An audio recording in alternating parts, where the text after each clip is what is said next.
Alors, Madame la VPM nous a reçu, mon adjoint Vincent Ibongo et moi-même, pour que nous validions ensemble les grandes orientations stratégiques de la gestion de l'ICCN.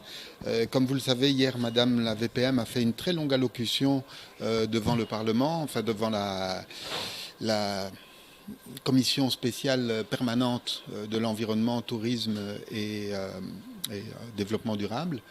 Donc elle a souligné les nombreuses lignes d'action du ministère de l'Environnement, mais en particulier l'action spécifique de l'Institut congolais pour la conservation de la nature. Et donc aujourd'hui, avec Madame la VPM, nous avons validé les grandes orientations. Donc nous allons souligner plutôt l'importance du respect des droits humains dans toutes les aires protégées. Il sera mis en place un mécanisme à l'échelle nationale, un mécanisme de gestion des plaintes. Donc nous sommes en train de travailler là-dessus dès maintenant.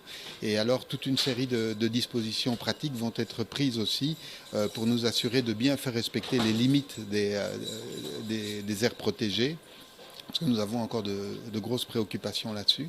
Et alors nous allons faire aussi un grand travail avec nos partenaires, que ce soit d'un côté les bailleurs de fonds ou de l'autre côté les agences d'exécution, pour faire en sorte que les contrats de cogestion qui nous permettent de gérer les parcs soient maintenant revisités de façon à améliorer les performances de la gestion de nos réserves naturelles. Mais je peux vous garantir que moi-même, je ne suis qu'un petit individu, mais nous sommes, mon collègue et moi-même, ici mandatés par une mission officielle de l'État qui nous vient du plus haut niveau. Donc on nous confie une très grosse responsabilité de gérer une très grande institution. Je vous rappelle que l'ICCN, si en plus des aires protégées, nous prenons en compte les zones tampons qui sont autour, ça représente près de 25% du territoire national en termes de surface. Nous avons près de 4000 agents, dont 3800 corps PPN, c'est-à-dire une unité d'élite de protection des parcs. Donc nous avons la responsabilité de gérer un très très gros appareil. Alors au-delà de nos humbles personnes, on parle ici d'une institution très forte au sein du gouvernement congolais, au sein de l'État congolais.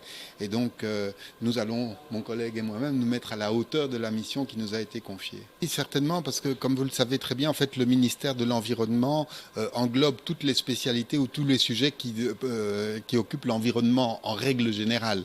Donc notamment la gestion des déchets, notamment les pollutions atmosphériques, les pollutions des entreprises, des usines, etc. D'ailleurs, nous sommes aujourd'hui victimes d'une pollution, comme vous le savez. Il y a une mine d'or ou de diamants du côté de l'Angola qui a cédé, et du coup nous nous retrouvons avec une pollution de nos rivières, de la rivière Kasaï, sur plusieurs milliers de kilomètres. Donc nous avons là une question environnementale globale, c'est la responsabilité du ministère de l'Environnement.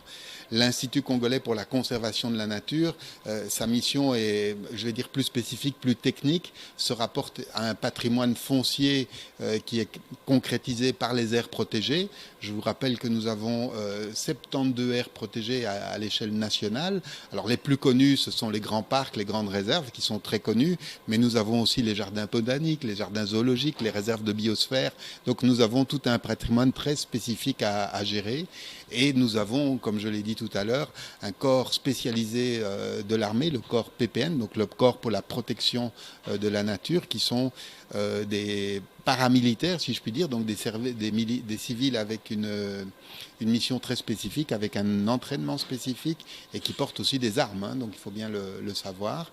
Et parmi nos agents du corps PPN, ceux qui aujourd'hui ont une mission très compliquée, ce sont ceux qui sont sur les zones où nous avons encore des situations de conflits armés aujourd'hui. Je pense évidemment à nos collègues qui sont en Ituri et ou ceux qui sont en Nord Kivu. Et comme vous le savez, ces deux provinces-là sont sous statut d'état de siège.